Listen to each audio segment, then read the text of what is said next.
international system has not always looked like it does today. This global system of sovereign states is in fact a relatively new phenomenon in history. It's a system that originated in Europe and has been expanded across the world. The story I'll share with you in this video is a story of dynamic change, highlighting some of the key events in the evolution of this modern state system from its origins in 15th century Europe to the end of World War II. I'll cover World War II to the present day in the next video.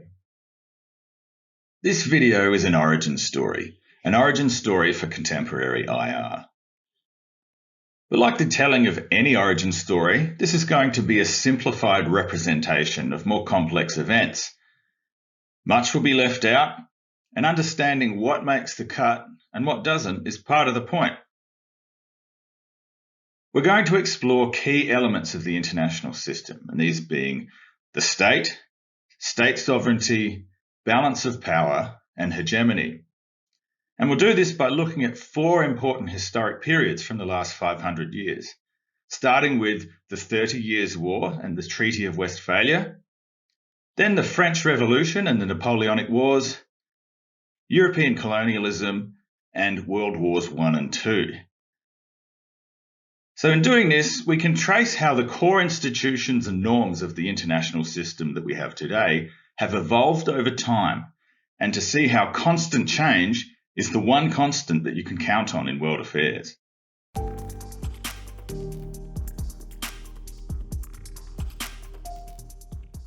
Trace the lineage of contemporary international relations back to the Roman Empire and even back to ancient Greece. Most scholars tend to trace its origins to the 1648 Treaty of Westphalia, which was the political settlement that ended the 30 Years' War in Europe. The 30 Years' War from 1618 to 1648 was one of the bloodiest conflicts in European history, and it left Europe in ruins. Towns and villages vanished, property was destroyed, plague and disease were rampant. Mercenaries and soldiers turned to robbery, and there was a general decline in European culture. The population of present-day Germany, where most of the fighting took place, declined by almost half. State, as we know it today, didn't always exist. The politics of Europe at the time of the 30 Years' War was ruled by a cross-cutting mixture of empires, city-states, and the Catholic Church. There were non-Catholic Christian sects challenging the authority of the Vatican and the Holy Roman Empire, a title claimed by the Habsburg monarchy in Austria. Territorial boundaries were not defined in the same way that they are today, so it was very porous, very fluid. So who had jurisdiction over what and who owed allegiance to who was a complicated matter in this environment. So for example, if I lived in a village in present-day southern Germany, I would be a subject of the Holy Roman Empire, I would be a subject of the Church, I would be a subject of the nearest city-state, and I would owe fealty to the local lord. And all of these entities could claim some form of jurisdiction over me, and all of them could claim taxes from me. And because all of those actors were trying to exercise power over the same people in the same space, they would regularly come into conflict. So what makes the Treaty of Westphalia so important is that it established the norm of state sovereignty. So within the treaty, the kings and princes of the European empires and city-states agreed to mutually recognize each other's territorial jurisdiction and promised non-interference within these defined territories that were outside of their control. In the short run, this allowed them to maximize their authority and their internal control over their own territories. But over time, this practice morphed into the norm of state sovereignty that forms the basis for interstate relations today. Sovereignty flows from the recognition of the legitimacy of some central governing power who exercises control over all of the people and resources within a defined territory. As a consequence of sovereignty, political lines upon maps assumed great importance. The concept of overlapping circles of influence between imperial nations, city-states, and the Church was replaced with the idea of singular political authority within clearly defined territorial boundaries. The idea of national borders that we have today is a direct product of state sovereignty norms that were established in the Treaty of Westphalia. So every time you've used your passport or walked through a customs checkpoint, you're engaging with the norm of state sovereignty that emerged at Westphalia. State sovereignty was also a critical political innovation in that it allowed the evolution of the modern state. So think of the functions of a state today. States govern people in a territory with defined boundaries. States have laws and taxes, bureaucrats. They have currencies, postal services, police, armies, health systems, etc., the whole raft of government services. So think of how governments today have these large bureaucracies that administer these services and carry out government policies, what we call the public service here in Australia. Now, that level of political organisation had previously not been possible in the European international system prior to Westphalia without sovereignty. And it's a good example that the ways of doing things that we take for granted now are not set in stone, but were originally developed at a specific time and place for specific reasons. So if we rewind back to the 17th century, the norm of sovereignty established at Westphalia makes all this possible. The internal stability provided by sovereignty allowed the European monarchs to more efficiently extract taxes from their populations and begin to build these big bureaucracies. Now, bureaucracy isn't sexy, but it does allow a government to mobilise resources and to coordinate manpower at large scales. And this in turn makes it possible for the greater projection of national power. Of course, past empires from China to India and Rome had long known about bureaucratic organisation. The important point here is that its rediscovery in the form of the state in Europe at this time was an important development that led to the international system that dominates the world today.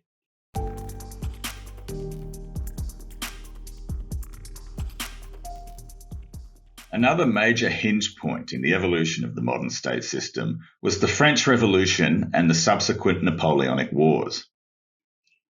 The French Revolution was a national political upheaval that went on to destabilise the political order of Europe and beyond.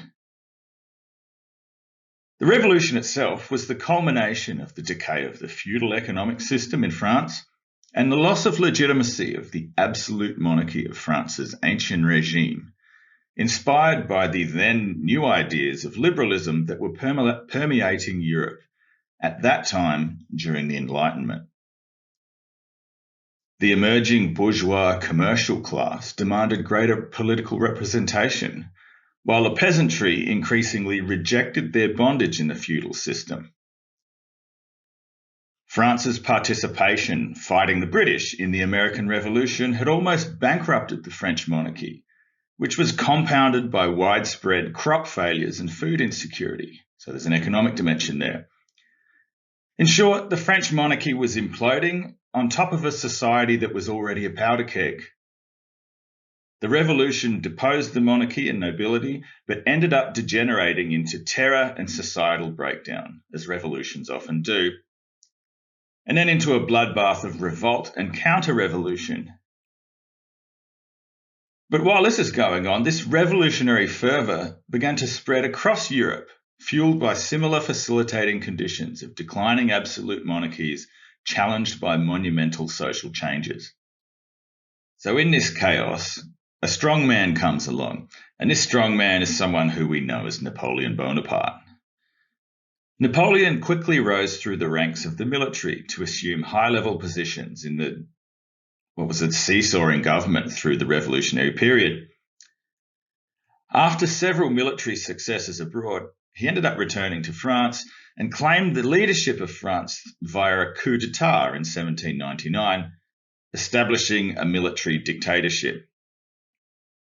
Napoleon's military regime was able to reorganise the French state after the chaos of the Revolution and the Reign of Terror. He reformed France's education and legal systems and revolutionised the military. But militarism and territorial expansions were the organising principles of his political order, and this was the driving force behind his wars of conquest across Europe. A key lesson here is that Napoleon is far from the only strongman figure in history that's claimed power after a period of political breakdown and chaos. Monarchies and governments of the surrounding states in Europe were horrified by the French Revolution, and they were fearful of the revolutionary contagion spreading and taking them down as well. They then had to contend with the military expansionism of Napoleon the dictator. So, over the course of 2 decades, European states unified in a series of military coalitions to fight against Napoleon's France in a series of wars known as the Napoleonic Wars. These were the 19th century equivalent of the 2 world wars of the 20th century in their impact on reconfiguring the international system. Napoleon's armies were largely successful in conquering most of Europe, or at least until 1812 and the failed French invasion of Russia. Napoleon's ultimate defeat came in 1815 at the Battle of Waterloo, which ended the war for Europe and extinguished the French Revolution. The political settlement that concluded the Napoleonic Wars was negotiated at the Congress of Vienna, which established a multipolar post-war order known as the Concert of Europe. The Concert of Europe was composed of the Quadruple Alliance, and these are the nations that defeated Napoleon. So this is Austria, Prussia, Russia, and the United Kingdom. And post-Napoleonic France was also added to the concert in the mid-1820s.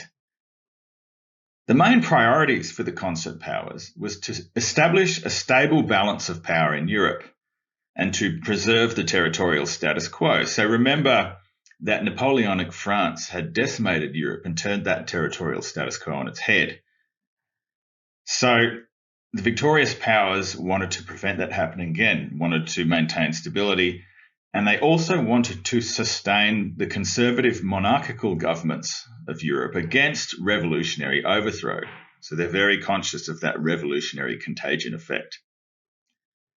In short, they wanted to prevent a rerun of the French Revolution and the violence that followed across the continent. And we can think of this as an earlier form of what we'd call today collective security. Over the following 30 to 40 years, the members of the concert regularly met to consult on important international developments and to negotiate solutions to disputes. This multipolar concert system remained reasonably stable because its member states had a shared interest in stability and accepted the system of balance of power as the common framework for attaining their mutual security.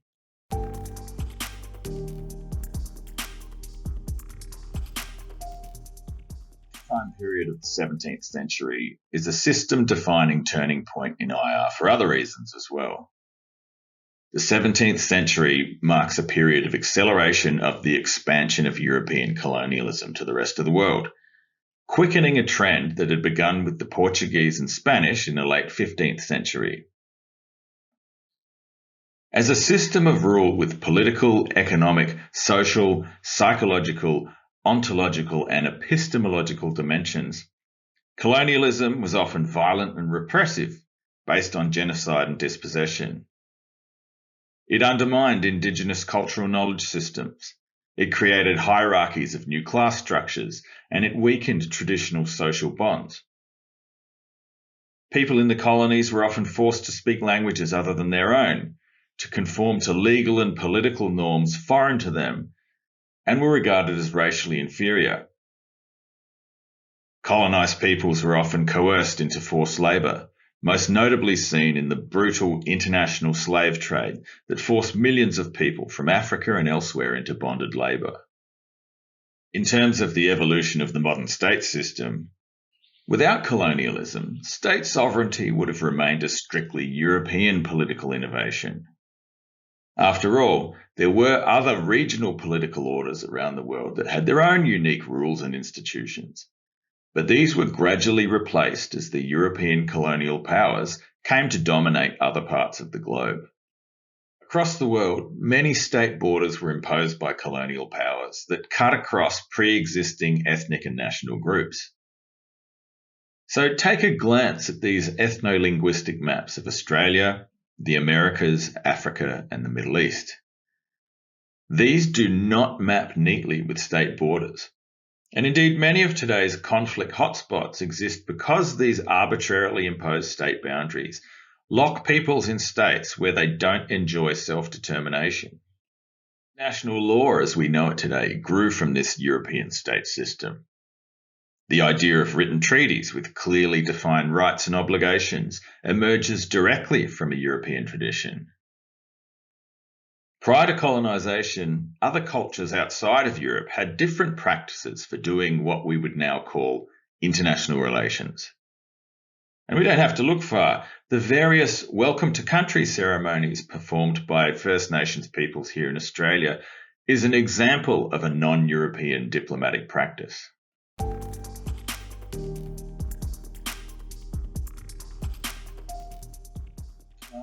Is important in evaluating where international relations was at in 1914, at the beginning of the Great War. The European great powers dominated the world's political and economic system through the age of colonialism and empire. The period between 1870 and 1914 had been a relatively peaceful period within Europe, and later became known as La Belle Époque, or the Beautiful Age, as translated from French. And we could even call this period globalisation 1.0, where economic liberalisation and technological advancement driven by industrialisation and empire fueled and drove this beautiful age. And we've got evidence of this period here in Victoria as well. The Royal Exhibition Building in Carlton was built in this period, and its architecture is representative of La Belle Époque and the grandiosity of Queen Victoria's British Empire. However, discord was bubbling under the surface. At this time, you've got emerging revolts against colonialism, as well as massive social changes brought on by the Industrial Revolution. The rise of nationalist movements in Europe and beyond. So this is when movements for decolonisation that were ultimately successful in the 1950s and 60s, they started gathering momentum now in the early 20th century. And there were also significant nationalist challenges to the Ottoman and Austro-Hungarian empires. And this is what ultimately lit the fuse in 1914. You had new divisions within countries that were brought about by rapid industrialisation, new class antagonisms and social conflicts within imperial countries. And indeed, the political ideologies that shape politics today emerged from the crucible of the Industrial Revolution in the 19th century. And this crucible is really bubbling by the time we get to 1914.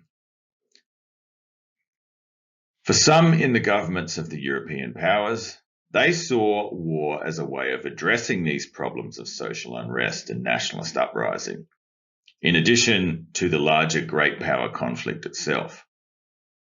For most of the 19th century, Britannia had indeed ruled the waves. Britain was the global hegemon. Britain was the financial hub of the capitalist global economy, centred on the City of London.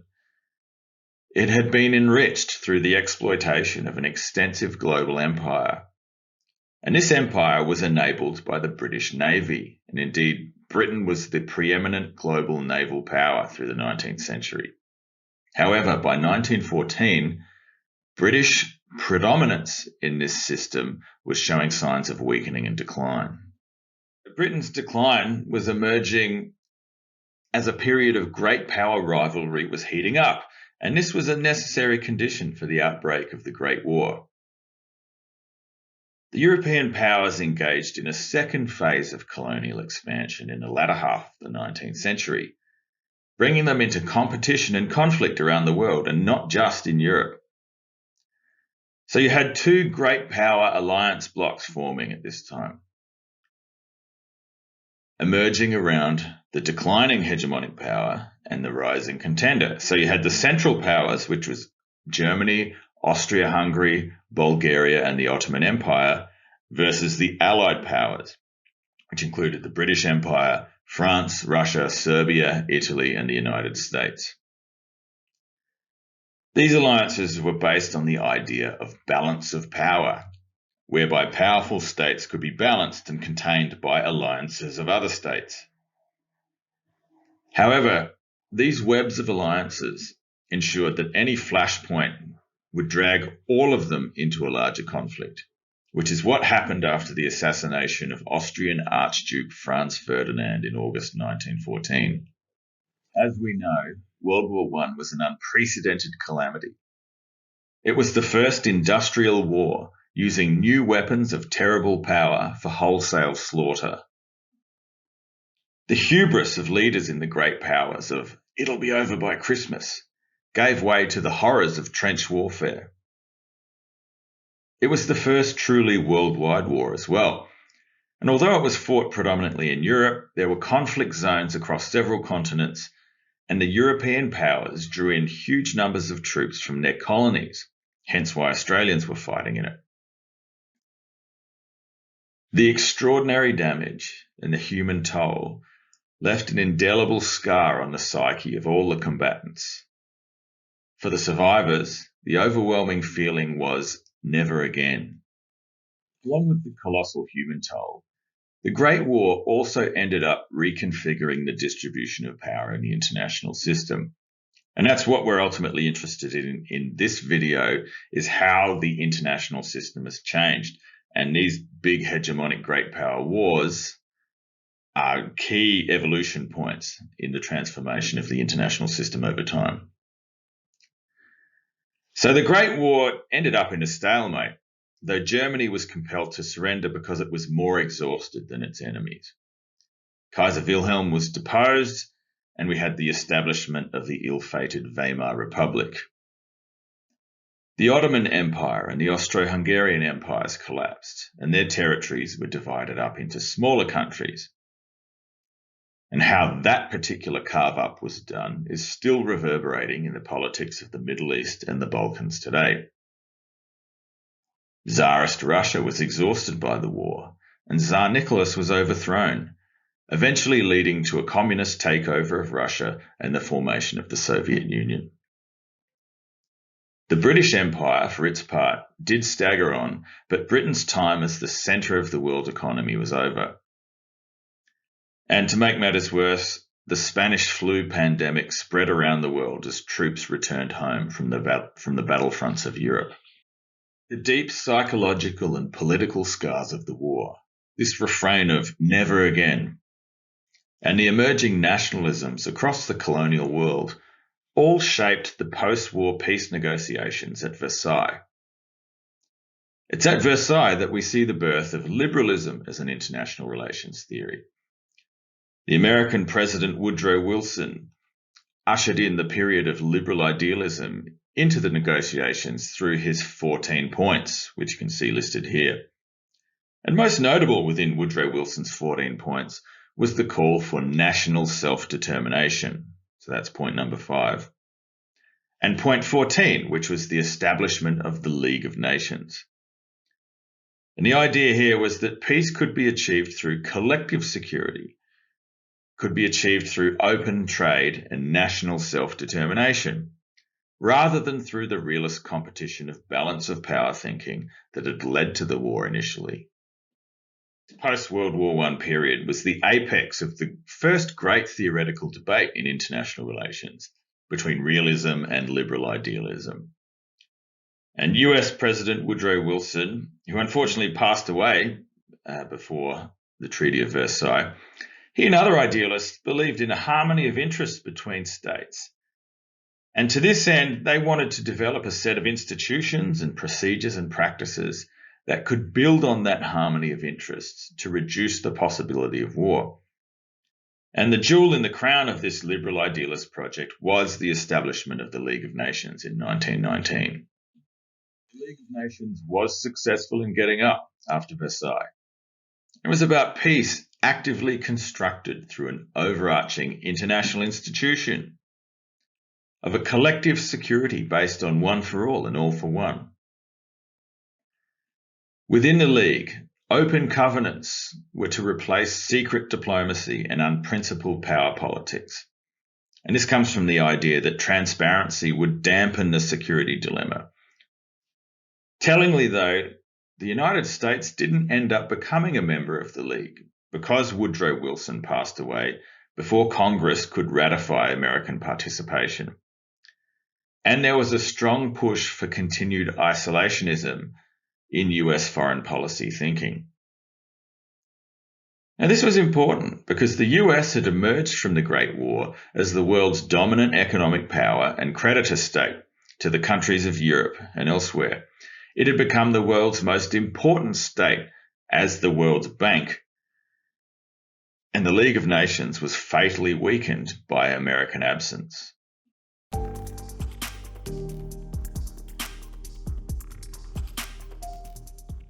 The League of Nations broke down because it faced challenges that it ultimately wasn't powerful enough to deal with. The Versailles Treaty was especially harsh on Germany, creating a prolonged economic crisis through the 1920s that created fertile conditions for the rise of fascism. The Great Depression of 1929 and beyond led to a decade of economic stagnation, the worst crisis of the capitalist world economy. The economic crisis provided the opening for the fascist leaders to seize power. So we had Hitler in Germany, Mussolini in Italy, and Franco in Spain. They rejected the collective security of the League of Nations in favour of hypernationalism, white supremacy, military power, and territorial expansion. And in so doing, they rejected the terms of the Versailles Treaty and launched remilitarization campaigns, which did rejuvenate their economies through the Depression. For their part, the League of Nations and the Allied powers misread Hitler's intentions and thought that they could negotiate with him. The Munich Conference and Neville Chamberlain's infamous Peace in Our Timeline are a testament to the failure of that flawed assumption. Germany under Hitler had re-emerged as a challenger for hegemonic power, while the US remained in its splendid isolation. Remember that the third member of the Axis powers, Japan, had also been expanding its empire into mainland Asia since the turn of the century. Japan annexed Taiwan in 1895 after the First Sino-Japanese War, and then Korea in 1910. In China itself, the Pacific War of World War II had really been fought since at least 1930, when the nationalist and communist forces in China paused their civil war to fight against the advancing Japanese. But it's important to note that the victorious European Allied powers supported Japan's territorial conquests at the Treaty of Versailles Peace Conference in 1919. And this effectively gave Japan the green light for further territorial expansion into mainland Asia. From a system-level perspective, this long Pacific War was also important as the final act in the collapse of the centuries-old Sino-centric East Asian regional political system, which was centered on dynastic China. We don't need to go into detail about the horrors of World War II, which were of a scale even greater than the carnage of the Great War. Hundreds of millions of combatants and civilians dead, countries left in ruins, the horrors of the Holocaust and the bloodlands of Eastern Europe, the development and the use of nuclear weapons, and huge population displacements and migration flows out of Europe, including to Australia. This was a calamity without precedent in human history. So what occurred in both Europe and East Asia was an extraordinary political dislocation that permanently changed the international system. World War II represented the final breakdown of the old British hegemonic order, the breakdown of European colonialism more generally, and of the East Asian Sino-centric regional system. The US and the Soviet Union became superpowers and went from allies against Germany to enemies in a new Cold War. Two rival blocs formed because of this. the North Atlantic Treaty Organization, or NATO, a Western alliance between Western Europe and the United States, and an Eastern alliance of the Warsaw Pact countries of Eastern Europe and the Soviet Union. The defunct League of Nations was replaced by the United Nations and a new attempt at collective security. And interestingly, the US learned the lessons from the overly punitive Treaty of Versailles and funded the reconstruction of defeated Germany and Japan. There were independence movements and decolonization of the former European colonial possessions, which took place in the 2 decades immediately following the Second World War. And then there's a new economic architecture that emerges to prevent another Great Depression. And this is the Bretton Woods institutions, the IMF, the World Bank, and the General Agreement on Tariffs and Trade, which became the WTO.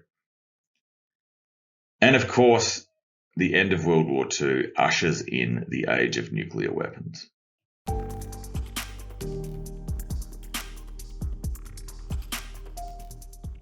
me conclude with some summarizing observations. There's nothing natural or set in stone about the world order.